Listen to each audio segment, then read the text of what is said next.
Soal ini sesuai dengan FR terbaru yang berkaitan dengan isu-isu radikalisme. Sebenarnya soal ini termasuk soal TKP.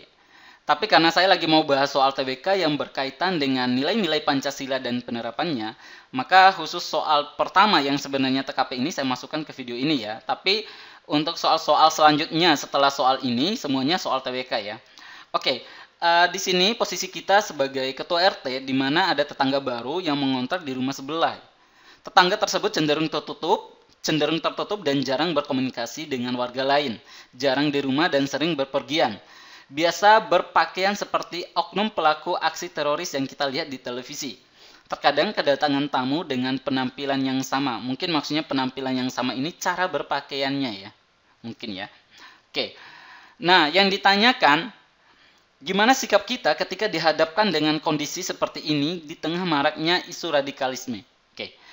Ada 3 hal penting yang harus kita pegang. Yang pertama, aksi radikalisme dan terorisme itu tidak dibenarkan, baik secara hukum yang berlaku di negara kita, hukum internasional maupun ajaran agama. Nggak ada agama yang mengajarkan kekerasan ya. Nah, aksi radikalisme ini tidak dibenarkan karena menimbulkan kekacauan di negara, terus melukai orang lain, terus menyebabkan kematian karena membunuh orang yang tidak bersalah. Itu yang pertama ya, aksi radikalisme tidak dibenarkan. Yang kedua, kita nggak boleh asal menuduh orang tanpa bukti. Ya, misalnya saya kasih contoh, ada pencuri berbaju merah. Pencuri ini dikejar, dalam pengejarannya nggak berhasil ditangkap. Lalu ada orang berbaju merah lewat depan rumah kita. Tentu kita nggak bisa berkesimpulan bahwa orang berbaju merah itu adalah pencuri yang dikejar tadi. Nggak boleh dong seperti itu ya. Oke. Terus hal yang ketiga yang harus kita pegang adalah pentingnya komunikasi ya. Harus ada komunikasi. Terlebih kita sebagai ketua RT. Nah, jadi harusnya kita sebagai ketua RT datangin orang tersebut, tanyain surat pindahnya, data-data kependudukannya. Bisa jadi yang bersangkutan nggak sempat mengurus hal-hal yang berkaitan dengan kepindahannya ya, pindah tempat tinggalnya. Jadi kita datangin ya, tanyakan data-datanya, data-data kependudukannya, surat pindah, terus kegiatannya apa. Nah, kalau memang ada kecurigaan, baru kita laporkan ke pihak yang berwenang. Jadi yang pertama harusnya ada komunikasi dulu ya. Jadi poin yang paling tinggi adalah yang C ini ya. Kalau yang ini tidak peduli sama sekali.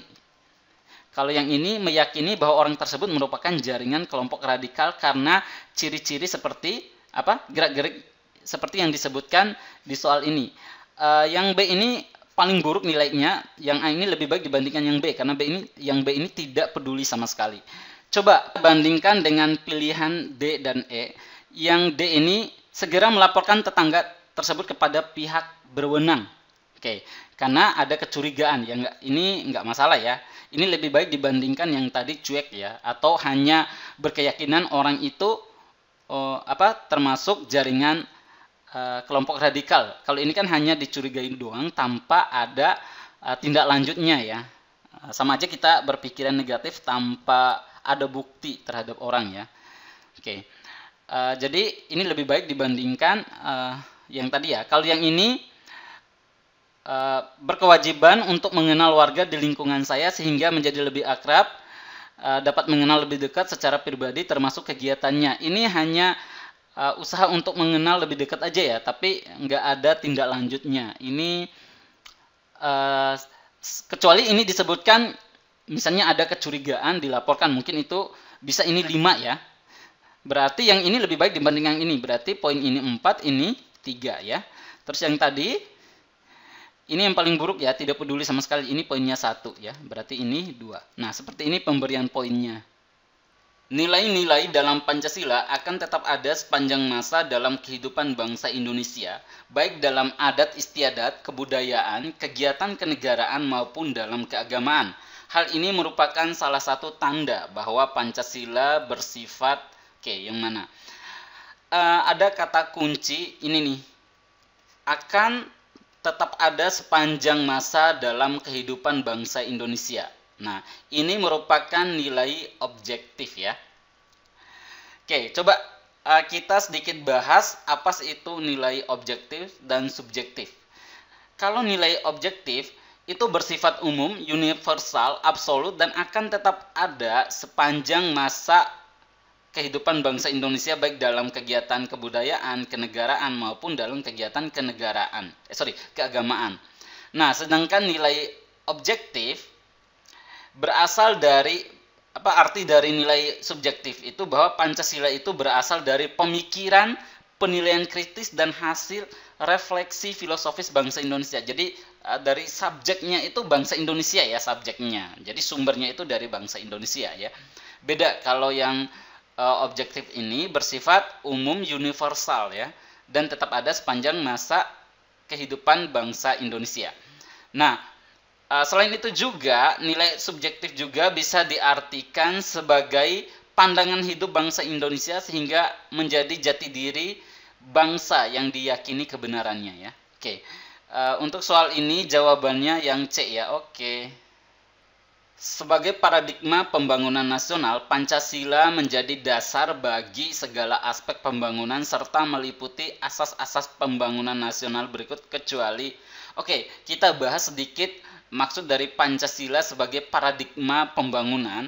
Itu maksudnya adalah bahwa nilai-nilai Pancasila secara normatif menjadi dasar, kerangka acuan, dan tolak ukur semua aspek pembangunan yang dilaksanakan, yang diselenggarakan di Indonesia ya. Oke. Nah, adapun asas-asas pembangunan berdasarkan Pancasila ada berdasarkan keimanan dan ketakwaan kepada Tuhan Yang Maha Esa, berasas manfaat, demokrasi Pancasila, adanya keseimbangan lahir batin, adanya kepastian hukum, ini ada kejuangan, maksudnya kejuangan ini ada tekad semangat spirit ya. Sebenarnya ada satu lagi ya, sorry ini lupa ditulis ya. Yang ketujuh itu adalah iptek ya, harusnya ada iptek ya. Oke, coba kita lihat. Ini demokrasi benar, manfaat benar, adil dan merata, ini maksud dari udah mencakup dalam keseimbangan ini ya.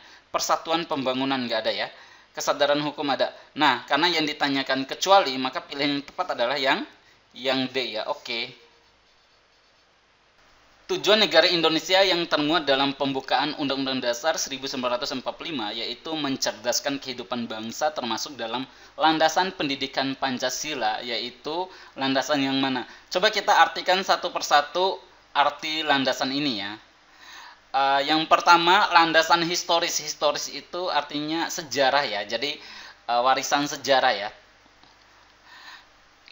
Terus kalau yuridis, artinya landasan yuridis itu artinya sebagai landasan hukum ya.